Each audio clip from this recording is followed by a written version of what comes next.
When I was a child, my mother attempted suicide. Not because she didn't want to be with us, but because she didn't feel good enough, and she suffered from depression. Although she survived her suicide attempt, she later on succumbed to pancreatic cancer. And although her death certificate reads pancreatic cancer, I say it should say stress. During my mom's final moments, I would often watch my 9-year-old daughter lay in bed with her for comfort. And after my mom passed, she developed a pain in her right leg, a pain so severe she couldn't walk on it. So I took her to the pediatrician. Her exam, completely normal. It was at that point the pediatrician asked how she was dealing with the loss of her grandma. And it was just that recognition of her emotional pain that allowed her to begin to heal. And I learned a valuable lesson that day. I learned sometimes our minds need to hear it's okay to hurt for our bodies to begin to heal.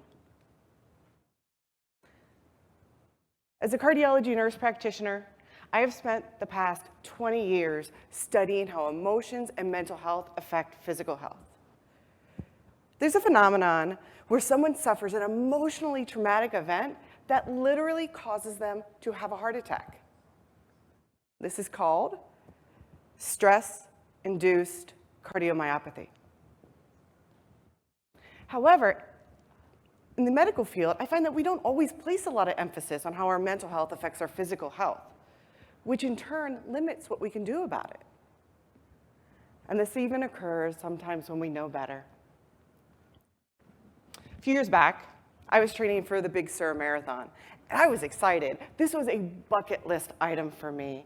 I had put a lot of time and energy and sweat and on occasion blood into training. When I went from being able to run 26.2 miles to barely being able to walk, I had no idea why. Over the following year, my health continued to decline. I gained a lot of weight. I developed high blood pressure and sleep apnea, all of which are precursors to cardiovascular disease, diabetes, and stroke. However, what was even more distressing for me was that my normally healthy, optimistic outlook on life turned dark. I developed depression, with anxiety popping up everywhere. I started waking up every morning loathing myself. And eventually, thoughts of suicide crept in. Now, outwardly, I had everything I could want. I have a loving husband, 3 amazing daughters, a nice home, and a successful career. Inwardly, I was miserable. Well, I knew the years prior of exercising and eating healthy were indeed a means to maintaining my mental health. I had no idea how not doing so would be. Something had to change. I waited too long to ask for help. So I finally went to the doctor. I don't know if you guys know this or not, but nurses and doctors, we don't like going to the doctor. We don't do it. We diagnose ourselves. But then I found out I had real medical problems. I was diagnosed with thyroid disease, and I have multiple spinal injuries with nerve compression that limited me from being able to do normal, everyday physical activity. While my physical health was declining, my mental health did too, because I had forgot to check in on it, as I had once done so diligently. So during my healing journey, I also took a course called The Art of Living in Joy by Dr. Araya Naruzi. This is where I learned I needed to calm my nervous system and start living a little more mindfully. I also put down the junk food and started eating food that nourished my body and my brain. And while I couldn't run, I could do something. I could stretch, I could walk, and I did the Big Sur Marathon a little different. I volunteered as a bike medic. And now the organizers, they offered me an electronic bike to help along. And I was like, nope, me and my little mountain bike, we got this. I was a little naive in what I was getting into. But I was out there. I was on that course from the moment the first runner stepped foot to when the last runner stepped off. I got to see these runners hitting their zone. I also saw them when they hit their wall and were struggling to carry on. I've hit that wall before. But it was a profound experience for me. And although I still to this day can't run, and I haven't run the Big Sur Marathon, I biked it for 6 hours straight up and down those mountains. And for me, that's a revised bucket list completed. The American Heart Association states chronic stress has pathological consequences, leading to cardiovascular disease, diabetes, and stroke. When our bodies are in a chronically stressed state, our nervous systems are being flooded with stress hormones like cortisol and adrenaline. There's a recent research study that showed when your cortisol levels double in your blood, your risk of a cardiovascular event goes up by 90%. 90. Did you know, if you have a heart attack today, your chances of dying are about 3%. Unless you also have depression, and then it goes up almost 6 times higher. There's promising news, though. Harvard Health recently published a study that showed researchers were able to eliminate at least one blood pressure medication in 50% of participants simply with the use of relaxation techniques. These are techniques that calm the nervous system. Which reminds me of the day I met Pat. Pat came into my clinic really worried about her blood pressure. And on that day, I could have prescribed any handful of blood pressure medications and quickly went on to my next patient. But I chose to do something different. I dug deeper. And I asked Pat, what else is going on in your life? What kind of stressors do you have? Turns out Pat had been taking care of her chronically ill husband for years, which is a lot of stress. And then when I asked Pat, what do you do to take care of yourself, for your own self-care? With honest curiosity, she looked me dead in the eye and said, what's self-care? Pat didn't have an emotional outlet. She used to love to paint, but hasn't done it in years. She wasn't eating healthy. She certainly wasn't exercising. And when she took her blood pressure and saw it was a little elevated, she'd get nervous. So she'd take it again, and it would get higher. She'd get even more nervous. She'd take it again and get higher. She'd get even more nervous. She'd take it again and get higher. It was Pat's own stress that was driving her blood pressure up to near stroke levels. So instead of prescribing medications for her, I prescribed what we like to call, in the medical field, lifestyle modifications. Now, these modifications are ways to calm the nervous system, to be a little more mindful, eating food that nourishes the body and the brain, and a little exercise. Pat was motivated. 3 weeks later, she returns to my clinic, normal blood pressure. 3 weeks. Now, I have to tell you, there are absolutely some medical conditions that need medications. I'm not your nurse practitioner, and if you have concerns, please consult your own practitioner or doctor. But what's interesting is that I find, the American Medical Association has really clear screening recommendations for our physical health, like colon cancer screening with a colonoscopy, breast cancer screening with a mammogram, and prostate cancer screening.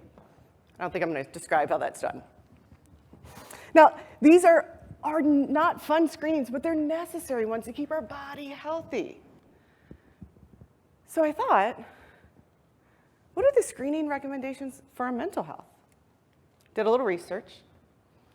Found that the National Alliance on Mental Illness states, early recognition and treatment improves outcomes and can decrease years of suffering.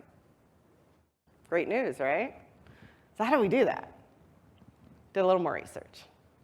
And I found that the US Preventative Task Force says, yes, we should screen for depression and anxiety, but there's little to no evidence to state when or exactly how we should do this.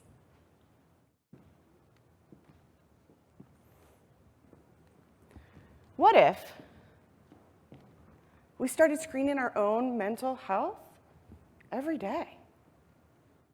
What I learned on my health crisis was that going to a therapist once a year or waiting till you have depression or, God forbid, suicidal thoughts is not enough. Raise your hand if you think, I'm going to take a poll, eating a salad and going to the gym once a year is enough to keep your body fit. Anyone? No. And it's the same thing with our mental health. So I say, let's start checking in on our mental health every day with these simple lifestyle modifications. Let's dig a little deeper into them. Breathe. Your breath is your tool to get out of immediate stress. Our bodies are naturally equipped with this wonderful nerve called the vagus nerve that goes from the brain to the heart and to the lungs. And when we stimulate it, it instantly calms your nervous system. And we stimulate it by increasing the pressure in our chest. Well, there are many ways to do that. I'm going to teach you my favorite. Now, I'm going to ask you to breathe. Don't do it yet. I'll tell you when you start breathing, but I'm going to teach you first. I want you to take the deepest breath in you've ever taken. Deep, deep, deep. You're going to hold it for 5 seconds. And then when you blow it out, you're going to blow it out slow and controlled as if you're blowing through a tiny little straw for 7 seconds. You guys ready? All right. Deep breath in. Everybody, deep it. Deep it, deep it. Hold it. 1. Hold it. 2. Hold it. 3. Hold it. 4. Hold it. 5. Slow and controlled out for 1, 2, 3, 4, 5, 6, 7. Let it go.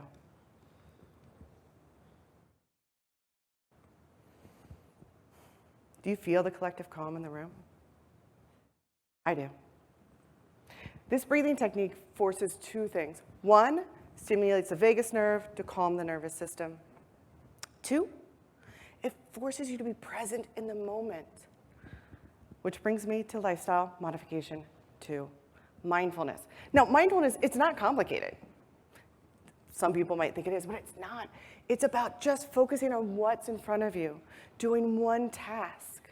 The thing about Pat's hobby of painting or other hobbies like reading or gardening, they force you to be present in the moment and focus on what's at hand. Everything else falls away.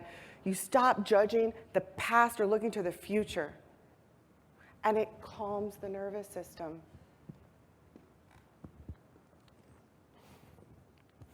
Lifestyle modification 3, nutrition.